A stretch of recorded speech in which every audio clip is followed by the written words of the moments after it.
अरे बच्चों नमस्कार, कैसे हो आप सभी। मैं आशा करता हूं कि आप लोग बहुत ही अच्छे होंगे, स्वस्थ होंगे और आप सभी की पढ़ाई भी बहुत ही अच्छी चल रही होगी।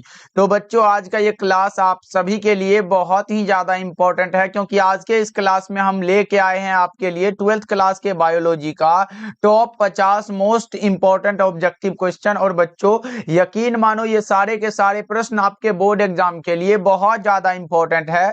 तो आज के क्लास को बिल्कुल ध्यान से देखिएगा और आज के क्लास में दिए जाने वाले इन सारे प्रश्नों को आप लोग अच्छे से याद भी करते चलिएगा। ओके जी, चलिए फिर क्लास को स्टार्ट करते हैं। आप लोग भी हमारे साथ आंसर को चैट सेक्शन में लगाते चलिएगा, लास्ट में बताइएगा सही कितना कर पाते हो। चलिए जी, पहला नंबर सवाल आपके सामने है, तो सभी बच्चे आंसर को जरूर लगाते चलिएगा।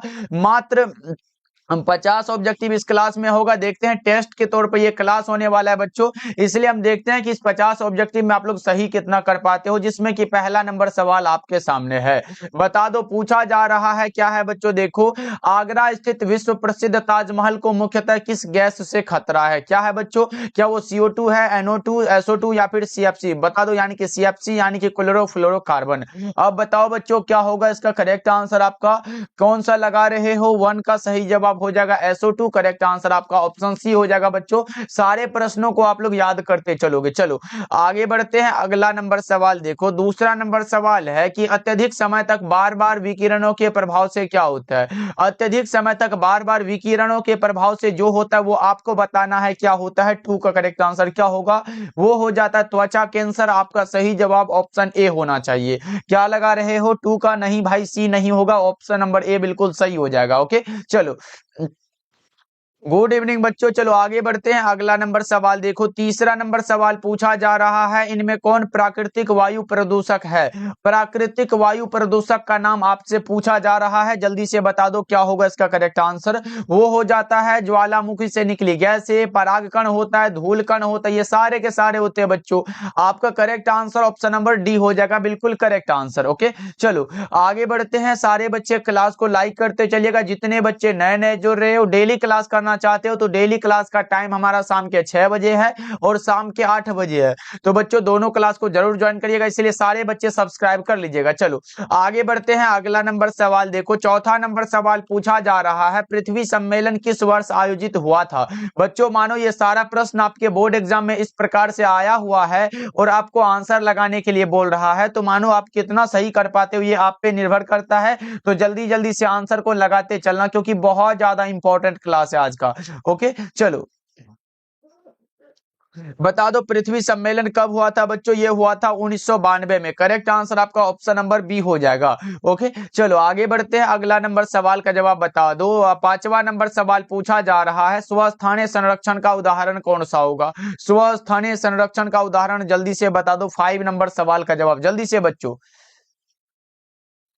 ओके, निधि राजपूत, उसके बाद है कौन, नंदनी कुमारी है, शुभम कुमार है, नीतीश कुमार है, उसके बाद कौन है भाई, संतोष है, कौन सा ध्रुव महतो। चलो बच्चों इसका करेक्ट आंसर क्या लगाए हो। 5 का करेक्ट आंसर आपका कौन सा होगा। जंतु उद्यान होता है, वानस्पतिक उद्यान होता है, जीव सफारी पार्क होता है, ये सारे के सारे बच्चों इतना याद रख लो, जितने भी ये उद्यान वाले आते हैं बच्चों, वे सारे के सारे स्वस्थानीय संरक्षण के अंतर्गत आते हैं। चलो आगे बढ़ते हैं, 6 नंबर सवाल है, हजारीबाग राष्ट्रीय उद्यान कहाँ है। अब लगाओ बच्चों क्या होगा इसका करेक्ट आंसर। हजारीबाग राष्ट्रीय उद्यान जो अवस्थित है वो कहां पर अवस्थित है, ये आपसे पूछा जा रहा है, तो ये झारखंड में है। कहां है बच्चा पार्टी, ऑप्शन नंबर डी बिल्कुल सही आंसर हो जाएगा। ओके नेटवर्क सही है।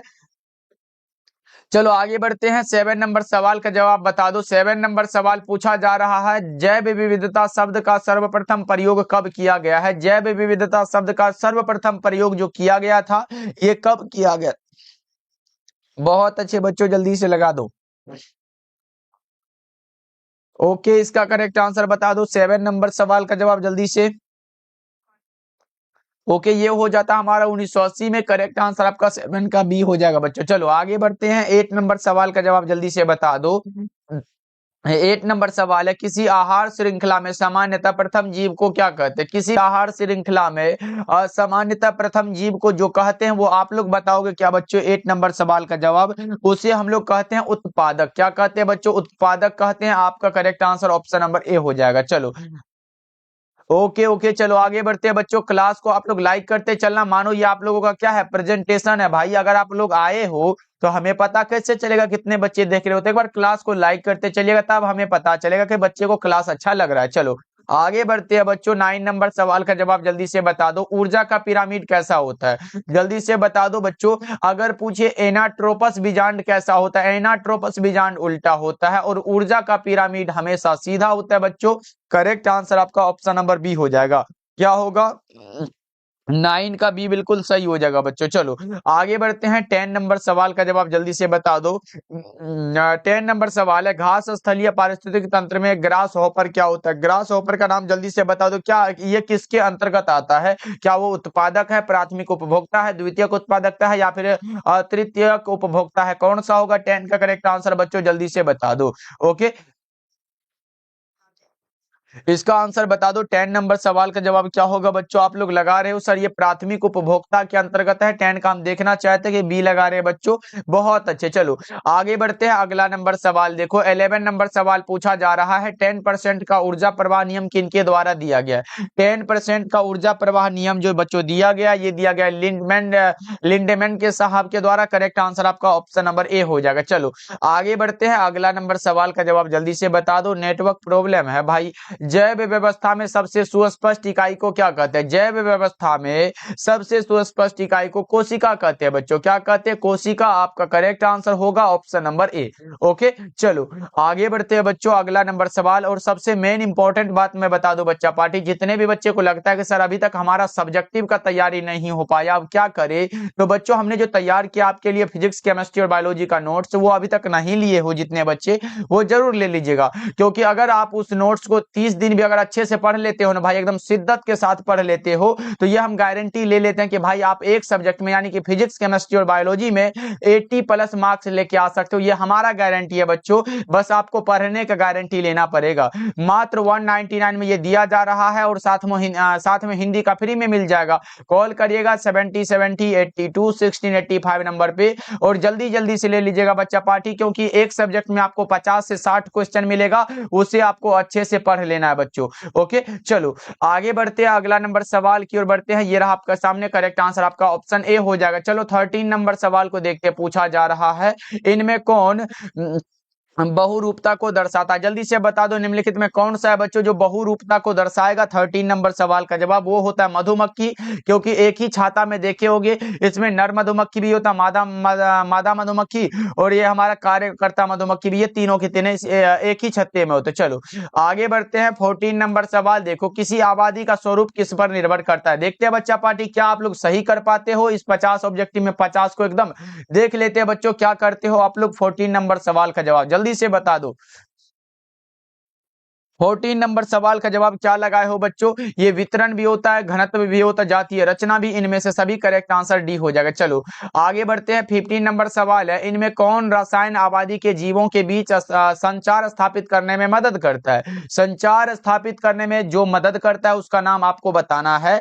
15 नंबर सवाल आपके सामने है, ये होता है फेरोमोन। करेक्ट आंसर सी होगा बच्चों। ओके, चलो आगे बढ़ते हैं। अगला नंबर सवाल देखो बच्चा पार्टी, कल से हमारा नेटवर्क प्रॉब्लम नहीं होने वाला, क्योंकि कल से हमारा वाईफाई लग जाएगा। बस ऑर्डर कर चुके हैं, ये 1-2 दिन में लग जाएगा बच्चों। चलो आगे बढ़ते हैं। 16 नंबर सवाल है, गोल्डन राइस में किस विटामिन को स्थानांतरित किया गया है। गोल्डन राइस विटामिन ए, कौन सा होगा बच्चों। 16 का सही जवाब आपका ऑप्शन नंबर ए हो जाएगा। क्या होगा, ऑप्शन ए 100% सही आंसर हो जाएगा बच्चों। चलो आगे बढ़ते हैं। अगला नंबर सवाल देखो, 17 नंबर सवाल पूछा जा रहा है, बीटी जीन का उपयोग कर किस फसल को पीड़क प्रतिरोधी बनाया गया है। कौन सा है बच्चों, आप लोग बता दो। 17 नंबर सवाल का जवाब वो कौन सा होगा। कपास भी होता है, टमाटर भी होता है, मक्का भी होता है, ये सारे के सारे होते हैं। 17 नंबर सवाल का जवाब करेक्ट आंसर डी हो जाएगा। क्या होगा बच्चों, ऑप्शन डी बिल्कुल सही आंसर हो जाएगा। चलो आगे बढ़ते हैं। अगला नंबर सवाल का जवाब जल्दी से बता दो। 18 नंबर सवाल पूछा जा रहा है, संकरण की पहचान किसके द्वारा की जाती है।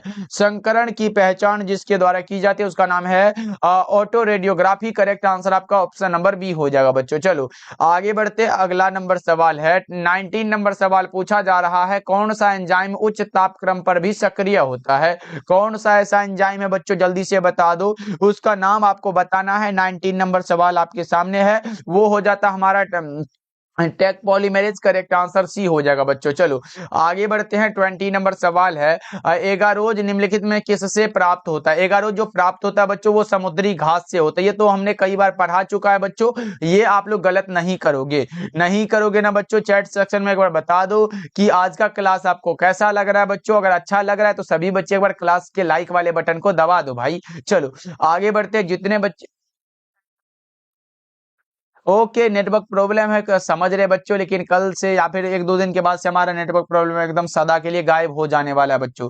ओके चलो आगे बढ़ते हैं। ये नोट्स जो है भाई पीडीएफ के तौर पे मिलता है, ये बुक अभी नहीं मिलता है, ये आपको पीडीएफ मिलेगा जो कि हम आपको खुद सेंड करेंगे।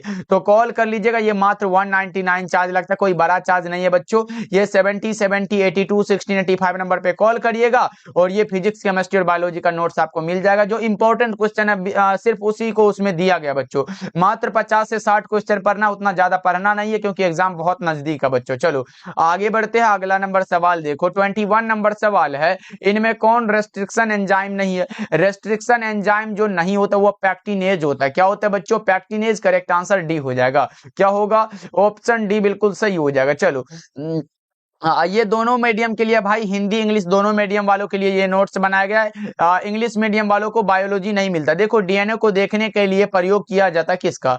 डीएनए को देखने के लिए जिसका प्रयोग होता है उसका नाम होता है ethidium bromide. Correct answer option number A हो जाएगा बच्चों। चलो आगे बढ़ते हैं। 23 नंबर सवाल पूछा जा रहा है, जैव प्रौद्योगिकी के उद्देश्यों की पूर्ति में किसका योगदान होता है? किसका योगदान होता है ये बताओ आप लोग, जल्दी से बता दो। इसका करेक्ट आंसर आपका क्या होगा?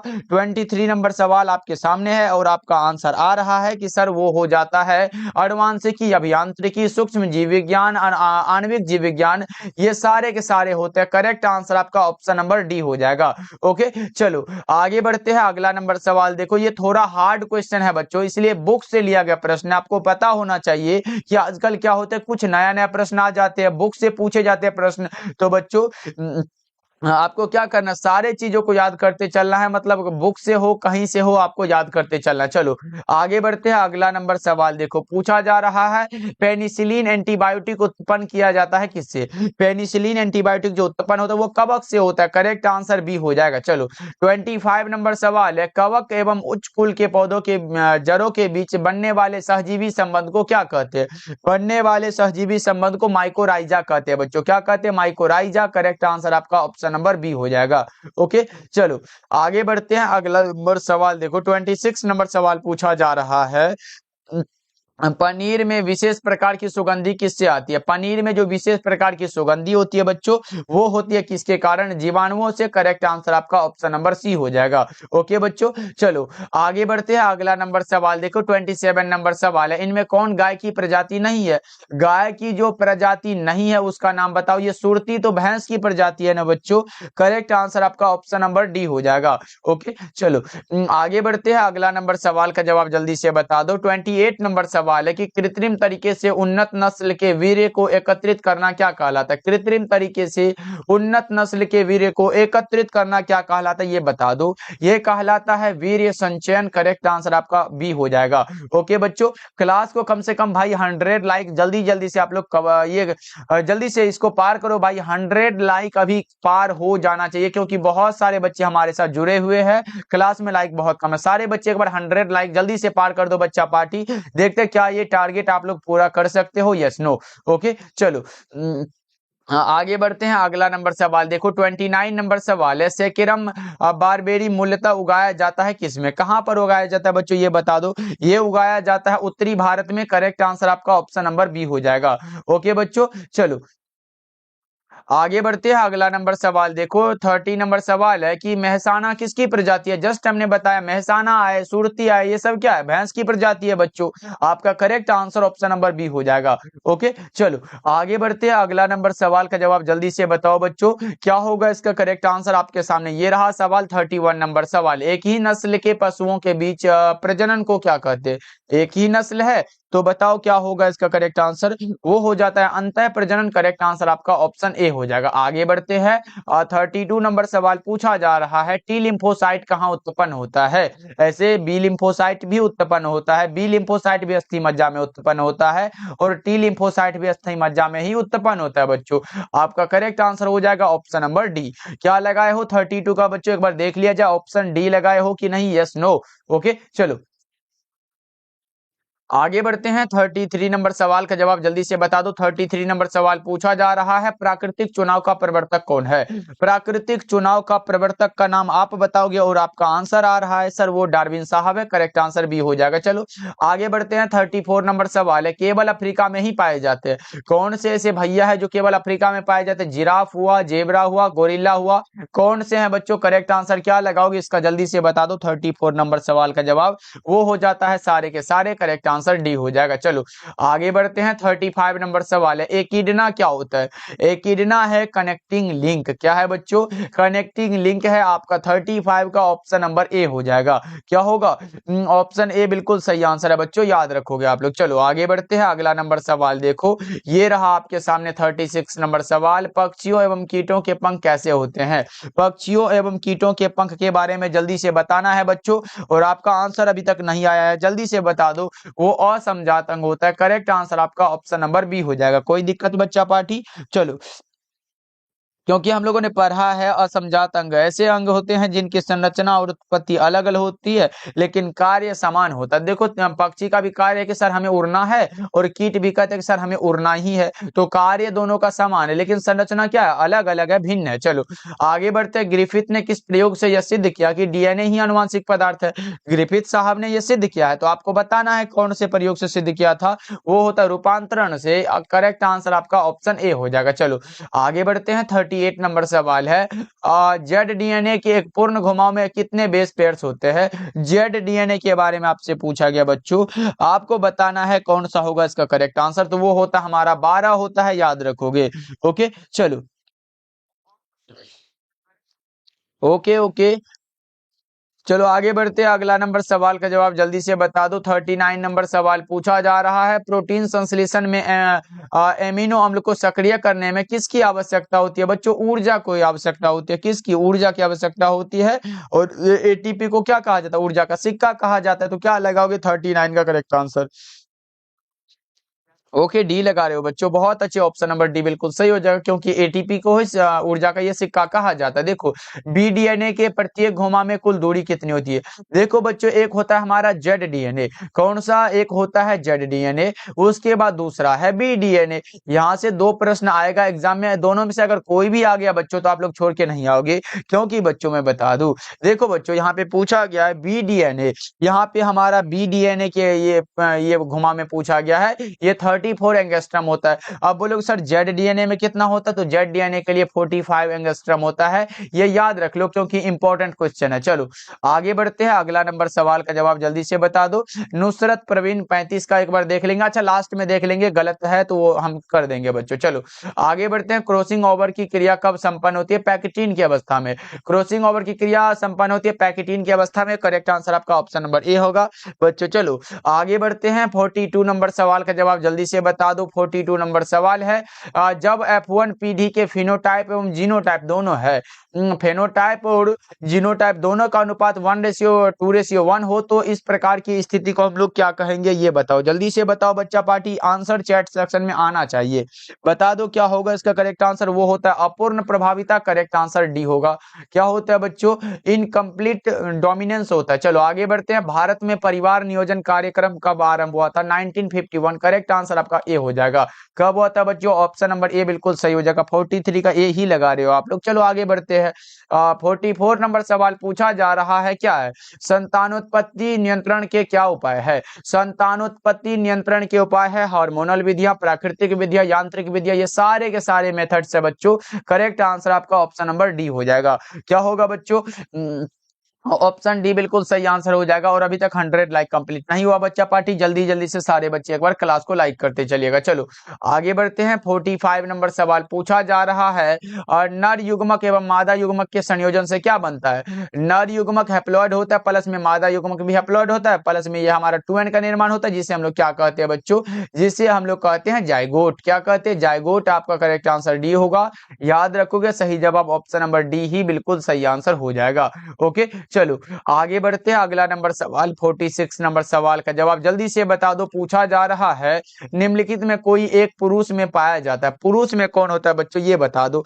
पुरुष में हमारा लगता है कि ये गर्भाशय तो नहीं होता है बच्चों, भग भी नहीं होता है, लोबिया मेजोरा भी नहीं होता, हमारा कॉपर ग्रंथि जो है ये पुरुष में होता है। करेक्ट आंसर डी हो जाएगा बच्चों। चलो आगे बढ़ते हैं। 47 नंबर सवाल है, परिभ्रूणकोष किसका बचा हुआ भाग होता है। परिभ्रूणकोष किसका बचा हुआ भाग है, ये बता दो। जल्दी से बताओ बच्चों क्या होगा, वो बीजांड काय का होता है। आपका correct answer option number A होगा 47 का। चलो आगे बढ़ते हैं बच्चों, ये रहा आपके सामने प्रश्न। 48 नंबर सवाल जल्दी से बता दो।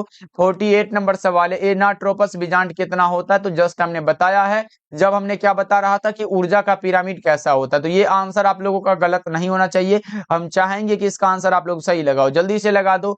एनाट्रोपस बीजांड उल्टा होता है सर, करेक्ट आंसर बी हो जाएगा। अगर पूछे, क्या पूछेगा, ऊर्जा का पिरामिड, तो ऊर्जा का पिरामिड जो होता है बच्चों, वो हमारा सदैव सीधा होता है। कैसा होता है, सदैव सीधा होता है। चलो आगे बढ़ते हैं। अगला नंबर सवाल 49 नंबर सवाल पूछा जा रहा है। ये रहा 49 नंबर सवाल, किसमें जनक कोशिका दो में विभक्त होकर नए जीवों को जन्म देती है। जनक कोशिका दो में विभक्त हो रहा है, इसका नाम बताओ जल्दी से क्या होगा। वो होता है मोनेरा भी होता है और प्रोटिस्टा भी होता है। आपका correct answer option number C हो जाएगा, ए और बी दोनों। ओके चलो आगे बढ़ते हैं। 50 नंबर सवाल का जवाब बता दो। ये लास्ट सवाल है, जब संतति की उत्पत्ति एकल जनक के द्वारा होती है तब यह विधि क्या कहलाती है। जब संतति की उत्पत्ति एकल जनक के द्वारा होती है तो वो हमारा होता है अलैंगिक जनन। अगर मेल और फीमेल दोनों भाग ले रहा हो, मेल प्लस या फीमेल दोनों भाग रहे हो, तो ये हमारा लैंगिक जनन होता है। लेकिन यहाँ हमारा एकल जनक यानी कि सिंगल पेरेंट भाग ले रहे हैं, तो करेक्ट आंसर आपका ऑप्शन नंबर बी हो जाएगा बच्चों। चलो अब बता दो आज का क्लास आपको कैसा लगा, कमेंट करके बताना, और बता देना कि इस 50 ऑब्जेक्टिव में आप लोग सही कितना कर पाए, हम देखना चाहते हैं। ये कमेंट करके आप लोग बताओगे बच्चों। ओके बच्चों चलो, और जितने बच्चे ये पीडीएफ नहीं लिए हो तो जरूर लीजिएगा, मात्र 199 में मिल रहा है भाई। ये 199 कोई बड़ा चार्ज नहीं है, क्योंकि आप लास्ट टाइम अच्छा नंबर लाने वाले हो भाई। जितने बच्चे को डर लगता है तो अब डर खत्म होगा, क्योंकि ऑब्जेक्टिव जितना भी हम यूट्यूब पे करवाते बस इतना ही पढ़ना है, और सब्जेक्टिव उस पीडीएफ में जितना मिलेगा, एक सब्जेक्ट में 50 से 60 वाला, वो जरूर ले लेना। ओके चलो आगे चलो बच्चों, मिलते हैं अगले क्लास में। कॉल कर लीजिएगा 70 82 16 85 नंबर पे, और जल्दी जल्दी से ले लीजिएगा बच्चों के। मिलते हैं फिर अगले